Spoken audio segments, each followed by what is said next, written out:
Hi everyone, Assalamualaikum and good evening. I am Erwani binti Saiful Anwar from 4 BAVM July. I was assigned to talk about the current issue in the aviation industry, which I have chosen the effect of air traffic control privatization as my topic. Back then, in 1940s, there was a serious problem exists with the air traffic control ATC system in the United States.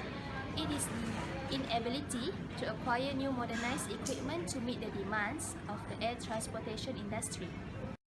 President Clinton's administration privatization proposal in 1994 contained provision to restructure the nation's ATC system as a quasi-government corporation to be run like a private business.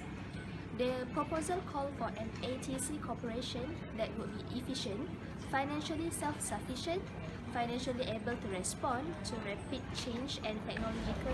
The ultimate goal was to operate the ATC system currently run by the Federal Aviation Administration (FAA) more like a business, according to Transportation Secretary Federico Pena. The responsibility for ATC would be removed from the FAA. The new United States Air Traffic Services (US ATS) Corporation would be responsible for the operation of the ATC system. The FAA will retain the authority for issues concerning safety and national security.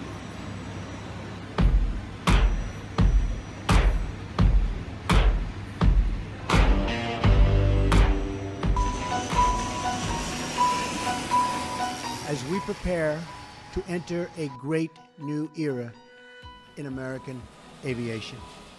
On June 5th, President Trump endorsed privatizing the system that manages our nation's air traffic.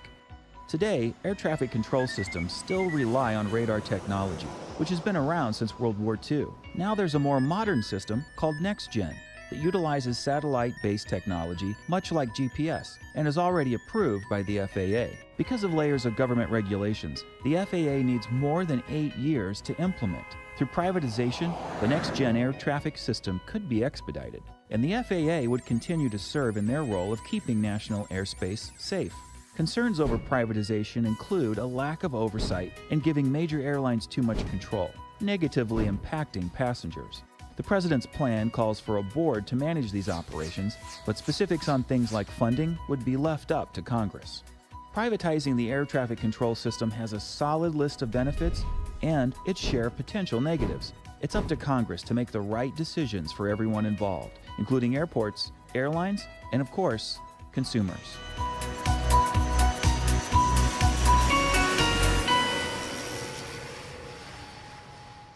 The current problem rises to be said that ATC is a high-tech industry, yet it is being run as an old-fashioned bureaucracy within the FAA.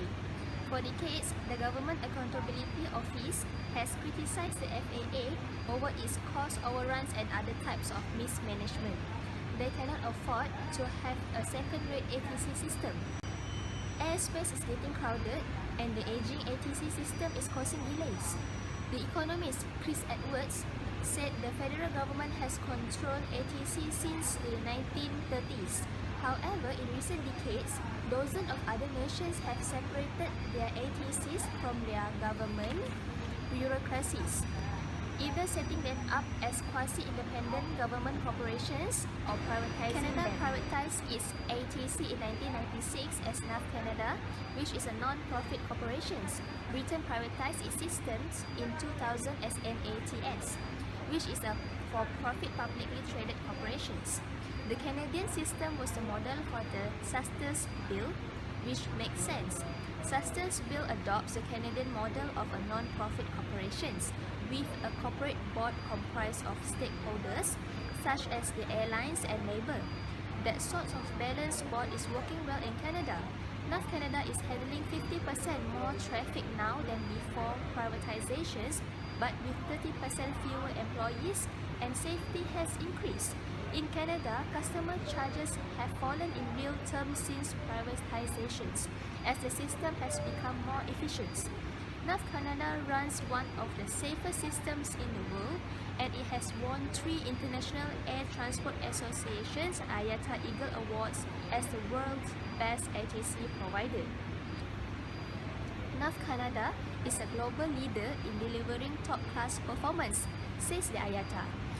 NAF Canada has developed new technologies that it exports around the world. According to the research done by Anthony Adams, his studies show reduced operating costs and increased safety would result from corporate structuring of the ATC system.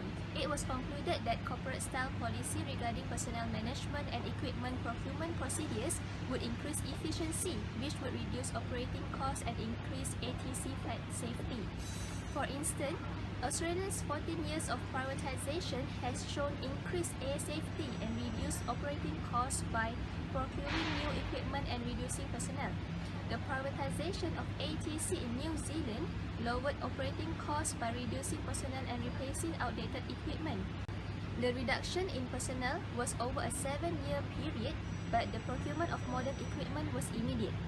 Privatization reversed annual operating losses into profits. German privatization, in existence since 1993, has not produced lower operating costs, but did produce a drop in ATC A delays that was credited to ATC controller, pay incentive, and equipment modernizations. In conclusion, ATC privatization will increase efficiency, thus reducing operating costs and increasing safety. Reduced operating costs would also come from personnel reductions and efficient equipment procurement procedures not requiring present bureaucratic red tape. I hope you guys will find this information useful. Thank you for watching. Wabillahi taufiq wa hidayah. Wassalamualaikum warahmatullahi wabarakatuh.